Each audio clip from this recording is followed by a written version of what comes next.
Hardee's Friday Night Blitz is sponsored by Hardee's, Don Hudson Insurance, Makadoos, Wicked Diesel, and by Academy Sports and Outdoors.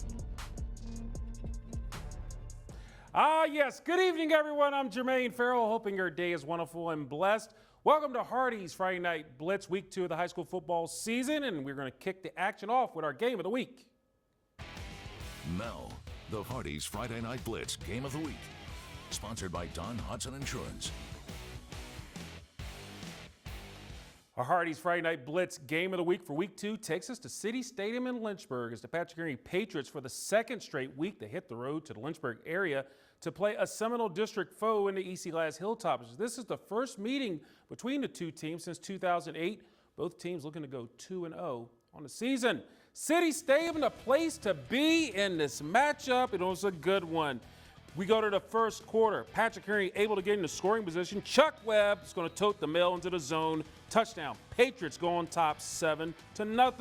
To the second quarter, PH up 10-0. EC Glass, Jamarion Kittrell passes to Jertavius Osborne down the sideline into your living room. He's got it. Touchdown. Glass cuts the lead to 10-7. But PH would come back. Joey Beasley with Quali Carter. KC, are you with me? Oh, yeah, with the bump. He's going to take it to the house. One in the program and in your heart. Touchdown. PH goes up 17-7. But Glass gets back on offense. How about Cottrell is going to go to the air, hook up with Jamar Smith with the aerial attack at City Stadium. He's going to take it all the way to the house. Touchdown. Glass cuts the lead to 3 at 17-14. But a few plays later, he is Chuck Webb, the CW. Not only is our sister station, but he's the running back. Takes it in. 24-14 PH at recess. And the Patriots, they go to 2-0 on the year with a 31-21 win over the Hilltoppers. Ryan Moye has a wrap-up on the game from Lynchburg. Well, for the first time in 15 years and the second time in 2 weeks, the Patrick Henry football team, well, they came to Lynchburg and they handled business, thanks in large part to their offensive onslaught in the first half of the game.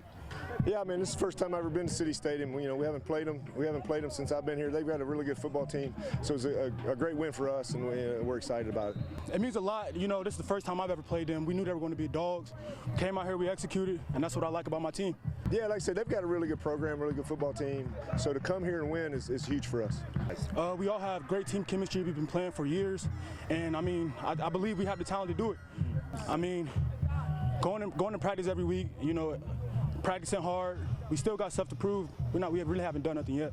Well, the Patriots are now undefeated. They're 2-0 overall. They defeat EC Glass 31-21 right here at Lynchburg City Stadium. In Lynchburg, Ryan Moye, Wfxr Sports. Thank you so much, Ryan. For the second week, Albemarle out of the Charlottesville area hosting one of our local schools in William Fleming Colonels. We go midway through the first quarter. Fleming going to the air. Just here, Preston to Omarza, great OG. He's an OG. 35-yard score. Colonels up 7-0. It's now 9-7 Albemarle, and Davion Faulkner gets it into the zone, breaking a couple of tackles there. Fleming would go for 2, and they would get it eventually. But the Colonels, they're 2-0 on the year with a 15-9 win over Albemarle. Meanwhile, a special visitor at tonight's Franklin County Salem game at Salem Stadium. The aerial attack. Because guess who's in the house? Right there in the helicopter. There he is, yes, Virginia Tech head football coach Brent Pry making an appearance via the helicopter to check out some Friday Night Lights. He would like what he sees from Salem here. Eli Taylor to Peyton Lewis, breaking a few scores there. He gets it into the zone. 7-0 Salem. More Salem. Lewis from the 7 gets a 7. Touchdown. Salem up 14-0. And then double J for Salem, Javion Jones, the Michael Jordan number. 23 yards, breaking tackles. He is a bad man. 21-0 Salem. The Spartans bounce back to hand the Eagles their first loss, 48-7. We're off to Amherst County, where the Lancers opening up the season at the crib against the George Washington Eagles. GW would get on the board first. Nehemiah Cabell sneaks it in for the score. 6-0 Eagles after the missed PAT. Yeah, there's Yoda. Thank you very much, ma'am. Anyway, how about this? Elijah Bridges, he gets it into the zone. GW with a 12-0 lead, but back comes Amherst. Tress Ligon going to run to the outside, going to the outside, touchdown. The Eagles lead cut to 12-7, and Amherst comes back to win Chris Moore's debut Lancers head coach with a 26-20 win. A battle in Bedford County, Manita. The Stanton River Golden Eagles taking on the Jefferson Forest Cavaliers.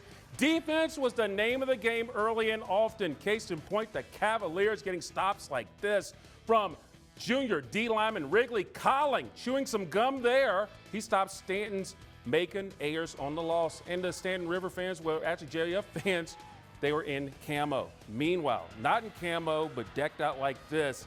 How about this play here? Damien Williams with the pitch. He's going in there for 37 yards. Jefferson Forest, they go on to win this one 27-15 to go to 2-0 on the season.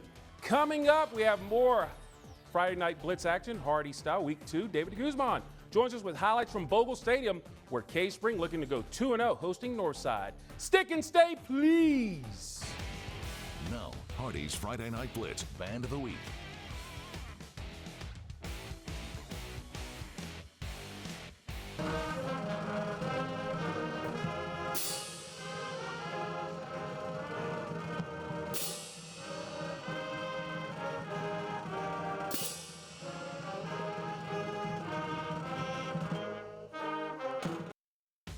And now, back to the Hardy's Friday Night Blitz on Wfxr. Time to get it on.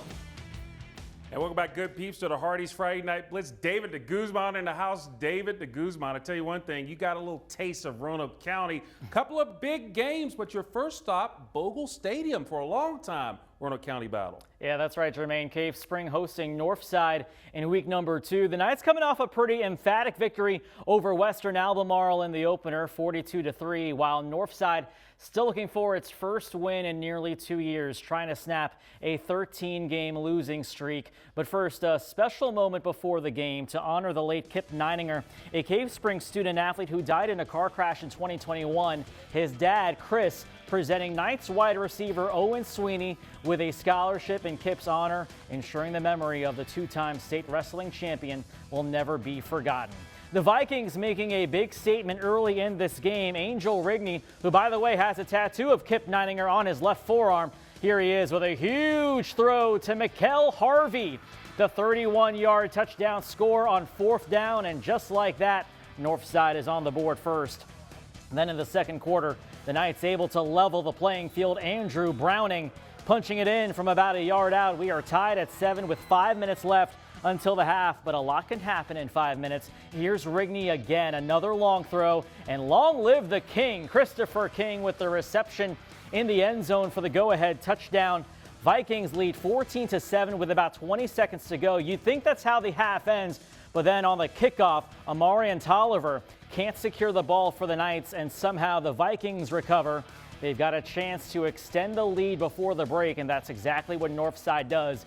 Dakota Kelly with the touchdown reception, giving Northside a 20-7 lead at the break, and the Vikings go on to win 30-27 for their first win since October 29th, 2021. All right, now to Bob Patterson Stadium in Vinton. William Byrd hosting Hidden Valley, and the William Byrd Marching Band Flag Girls in the spotlight. Terriers Israel Harrison doing what he does best, controlling the game on defense and offense, gets a pick on the first play of the second half, returns it inside the Hidden Valley 10. And the home crowd loving it, knocking at the doorstep. 2 plays later, Harrison finishes the job, taking it in from the 1-yard line. That puts Byrd up 28-7, and still not done. You're about to see a defensive lineman's dream come true. Braden Moore wanting to go downfield, but he's intercepted by Jonathan Rosser, and Maurice Burnett finishing the job as the big guy rambles 20 yards for the score.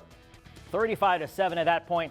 Byrd going on to 2-0 with a 47-7 win over the Titans. Seems like, Jermaine, we got 2 teams that started from the bottom not too long ago, and now they are here. Byrd went winless 2 seasons ago, and then the Terriers are off to their first 2-0 start since 2018. And next up, Brad Lutz's squad facing Christiansburg. A tall order there. That's a team that went all the way to the state semifinals a season ago. Jermaine? David, thank you so much. Last week was Taylor Swift. Now you busting out the hip-hop game. Nicely done, sir. Well, anyway, It's a battle for the lantern in Appomattox. The Raiders hosting the Rustburg Red Devils. Now, both teams coming off of opening wins. Now, last year, Rustburg ended a 6-game losing streak to the Raiders, winning in 2022 27-20 in Rustburg. So let's go to Bragg Stadium, and the Raider cheerleaders, they were fired up like everybody else. And speaking of getting fired up, DeMonte Fleshman with a nice TD run into the living room. That's a touchdown, 7-0 Appomattox. And the Red Devils with respondo. Marshawn Rosser takes it in for the score, cutting the lead to 7-6 after the missed kick. And then more Rosser running hard. That's a touchdown, making it 14-7 Rustburg. And the Red Devils are 2-0 on the year with a 22-7 win over Appomattox. Meanwhile, we had Hardy's Friday Night Blitz action last night. Carroll County Cavaliers hosting the Grayson Blue Devils. The first quarter was scoreless, but then getting the offense going. How about Austin Dow to Keyshawn Phipps? Gets it in around the 20, but the drive would stall. Then, with 32 seconds left in the half, Grayson County back on the O. Aaron Peterson, he's going to get brought down in a big way at the 2. But 3 seconds later, guess what AP is going to do all day? Touchdown, gets it in there. The Blue Devils go up 6-0 at the half, and Grayson County would go on and get the W last night, 12-7 over Carroll County. Coming up, we are first with your scores and highlights with the Friday Night Blitz. We have our last batch of highlights, plus we go to the New River Valley where Ryan Moye has our first player of the week of the season. And now, Hardy's Friday Night Blitz Hardy's Fan Cam, sponsored by Hardy's.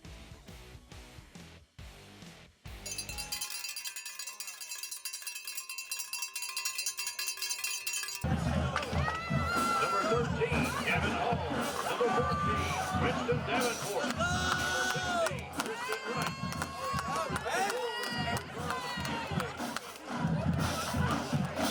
Number 50, Andrew Kelsey. And now, back to the Hardy's Friday Night Blitz on Wfxr. Time to get it on.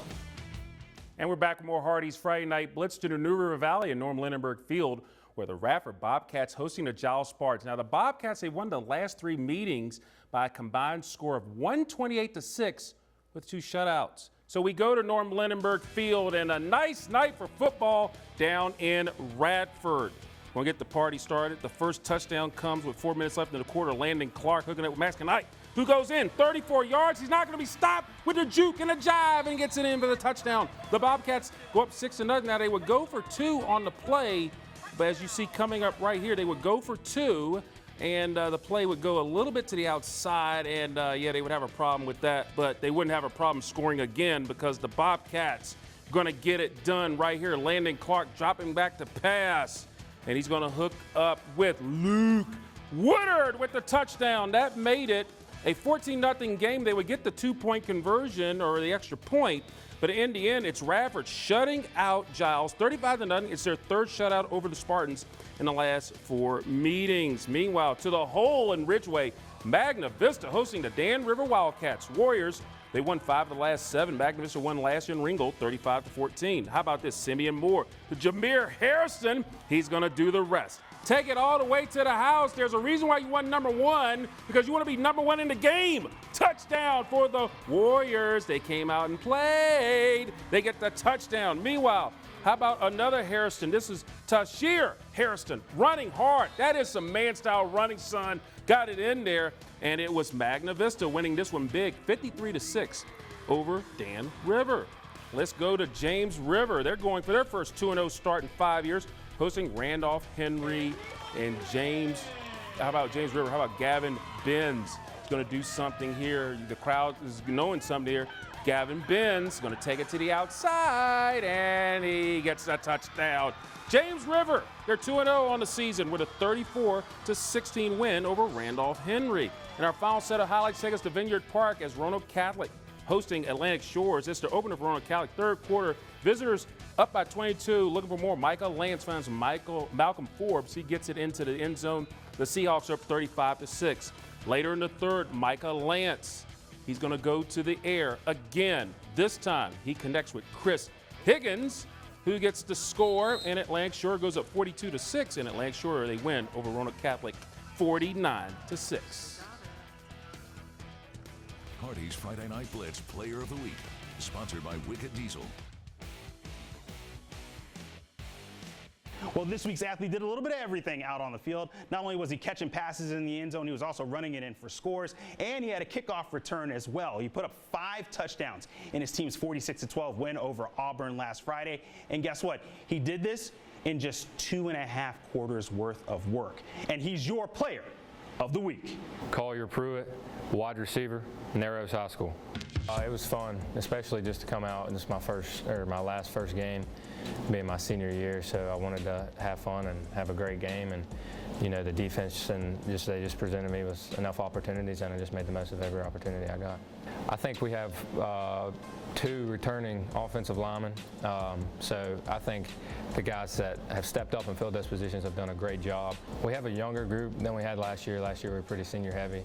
And so we knew we were going to lose a lot, and we had to kind of revamp and see what we had. And I think we've done a great job of that, just reloading. And, you know, we love each other. We love playing for Narrows, and it's just a special place. Yeah, I think it's a huge credit to Coach Lowe and just the program he's built over the years and just sticking with us. And he's such a special coach, and I'm so glad he's my coach because, you know, he loves us and he'll do anything for you.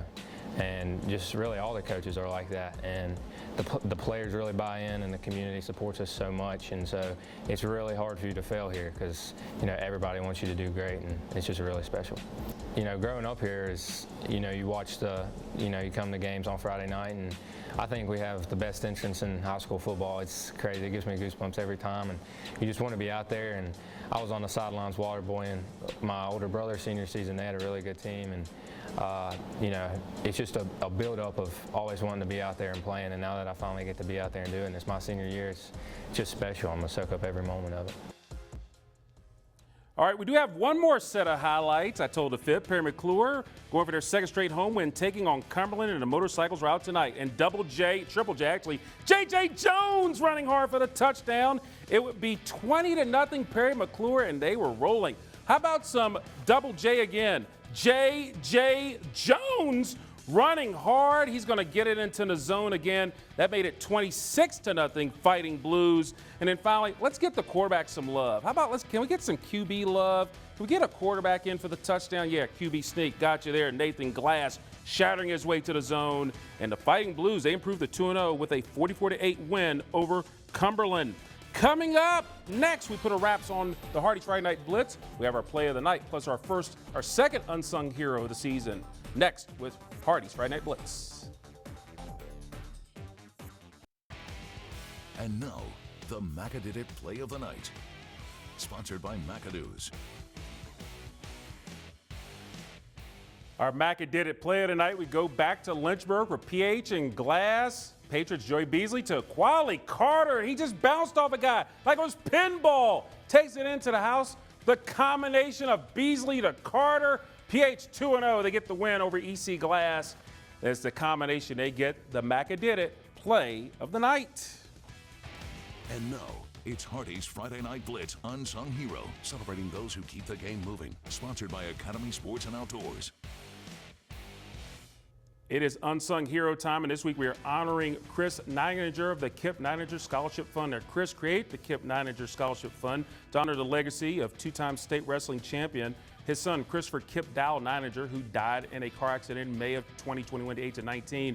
Now, more than $100,000 in scholarship money have been given out through the fund. Now, the third annual Kip Neininger Scholarship Fund Golf Benefit Tournament will take place at the Botetourt Golf and Swim Club October the 5th, and of course tonight they gave out a scholarship at the Cave Spring Northside game to Owen Sweeney of Cave Spring. So congratulations to Chris Neininger of the Kip Neininger Scholarship Fund, this week's Unsung Hero. Now, meanwhile, here's the college football schedule for tomorrow. Virginia taking on Tennessee, the 12th ranked Volunteers. They'll be at Nashville at noon, Bowling Green at Liberty at noon, as Scott Loeffler, the former Virginia Tech OC, comes back.